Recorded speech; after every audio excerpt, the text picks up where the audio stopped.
Assalamualaikum warahmatullahi wabarakatuh. Saya Siti Nabila Syadiah dari kelas manajemen 19E. Di sini saya akan menjelaskan materi tentang cara menghitung bobot dan rating dalam SWOT. Sebelum membahas bagaimana cara menghitung bobot dan rating dalam SWOT, kita akan membahas dulu apa itu analisis SWOT. Analisis SWOT merupakan sebuah singkatan dari strength, kekuatan, weakness, kelemahan, opportunity, kesempatan atau peluang, dan threat, ancaman.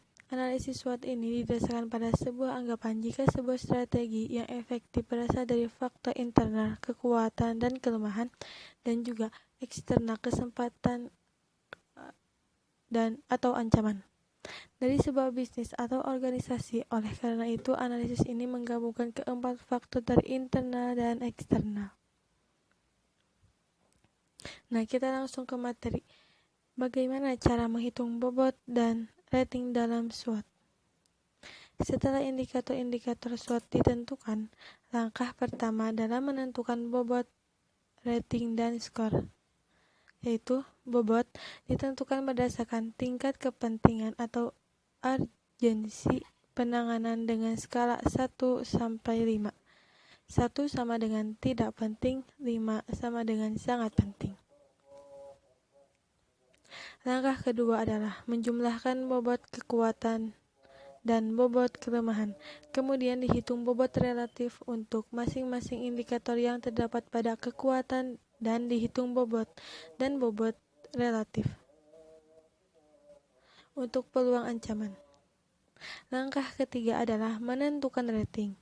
Rating adalah analisis kita terhadap kemungkinan yang akan terjadi dalam jangka pendek, misalnya 1 tahun ke depan. Nilai rating untuk variabel kekuatan diberi 1 sampai 4, diberi 1 kalau kemungkinan indikator tersebut kinerjanya semakin menurun dibandingkan pesaing utama. Diberi nilai 2 kalau indikator itu kinerjanya sama dengan pesaing utama, sedangkan diberi nilai 3 atau 4 kalau indikator tersebut lebih baik dibandingkan pesaing utama. Semakin tinggi nilai, artinya kinerja indikator tersebut tahun depan akan semakin baik dibandingkan pesaing utama. 31 nilai rating variabel kelemahan diberi nilai 1 sampai 4. Diberi nilai 1 kalau indikator tersebut semakin banyak kelemahannya dibandingkan pesaing utama. Sebaliknya, diberi nilai 4 kalau kelemahan indikator tersebut semakin menurun dibandingkan pesaing pada tahun depan.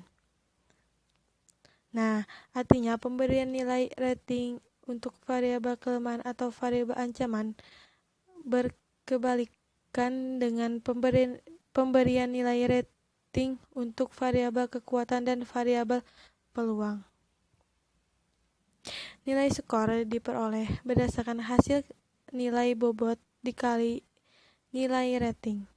Total nilai skor untuk internal faktor menunjukkan bahwa semakin nilainya mendekati 1, semakin banyak kelemahan internal dibandingkan kekuatannya. Sedangkan semakin nilainya mendekati 4, semakin banyak kekuatannya dibandingkan kelemahannya. Begitu juga dengan total nilai skor untuk faktor eksternal. Semakin total nilai skor mendekati 1, semakin banyak ancamannya dibandingkan dengan peluang. Sedangkan apabila total nilai skor mendekati 4, artinya semakin banyak peluang dibandingkan ancaman. Gabungan kedua kondisi internal dan eksternal ini selanjutnya kita masukkan dalam internal external matrix, sehingga kita mengetahui posisi persaingan yang akan terjadi pada korporat untuk bisnis maupun produk yang kita analisis. Sekian dari saya.